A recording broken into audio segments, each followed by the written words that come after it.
ನನ್ನ ಹೆಸರು ಚಿದಂಬರ ಅಂತೇಳಿ. ಇವತ್ತು ಆಗುಂಬೆ ಕಾಡಲ್ಲಿ ಚಂದ್ರಿಕಾ ಅಂತ ಒಂದು ಜಾತಿ ಮರ ಇದೆ.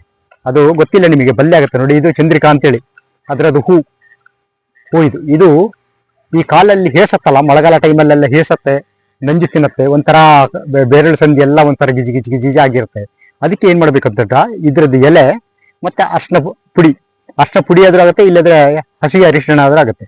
ಇದನ್ನು ಒಳ್ಳೆ ಅರ್ದು ಆ ಅರ್ಶಿನ ಪುಡಿಯನ್ನು ಚೆನ್ನ ಮಾಡಿ ಉಜ್ಜಿ ಅದನ್ನು ಕ್ಲೀನ್ ರಸ ಒಳ್ಳೆ ಗಂಧ ತೆಗೆದಂಗೆ ತೇದ್ಬೇಕು. ತೇದಿದ ನಂತರ ಆ ಖಾಲಿ ಹಚ್ಕೊಬೇಕು. ಹಾಗಾಗಿ ಅದರಿಂದನೇ ಕಡಿಮೆ ಆಗುತ್ತೆ. ಕೆಲವು ಇಲ್ಲಿ ಹಳ್ಳಿ ಜನಗಳು ಜಾಸ್ತಿ ಇದನ್ನ ಮಾಡ್ತಾ ಇದ್ರು. ಈಗ ಬಿಡಿ, ಈಗ ಎಲ್ಲ ಮೆಡಿಸಿನ್ ಎಲ್ಲ ಅದು ಬಂದಿದೆ ಇದು ಬಂದಿದೆ ಅಂತ ಹೇಳಿ ಎಲ್ಲ ಬೇರೆ ಬೇರೆ ಹಾಕ್ತಾ ಇದ್ದಾರೆ. ಇದು ಹಳ್ಳಿ ಔಷಧಿ, ಖಾಲಿ ಹಚ್ಚಿದಕ್ಕೆ ನಂಬರ್ 1 ಔಷಧಿ ಇದು. ಇದರದ್ದು ಮರ ಅಲ್ಲಿ ತೋರಿಸ್ತೇನೆ, ಬನ್ನಿ ಹೋಗೋಣ. ಇದು ಯಾರಿಗೂ ಹೆಚ್ಚು ಮಾಹಿತಿ ಇಲ್ಲ. ಮಾಹಿತಿಯನ್ನು ಸ್ವಲ್ಪ ಆದಷ್ಟು ಕೊಡ್ಬೇಕು. ಯಾರಾದ್ರೂ ಕೊಡೋರು ಇಲಾಖೆಯವರೆಲ್ಲ ಇದು ಮಾಡೋದಿದ್ರೆ ಆಗತ್ತೆ. ಯಾರು ಕೊಡೋರಿದ್ದಾರೆ ಇದ್ರ ಬಗ್ಗೆ ಯಾರು ಇಲ್ಲ. ಇದು ಇಂಟ್ರೆಸ್ಟ್ ಕೊಟ್ಟು ಮಾಡ್ಬೇಕು. ನೋಡಿ, ಇದು ಬೆಳೆಸೋದು ಬಾರಿ ಕಡಿಮೆ ಇದೆ. ಇದು ಮೆಡಿಸಿನ್ ಪ್ಲಾಂಟ್ಸ್ ಇದು.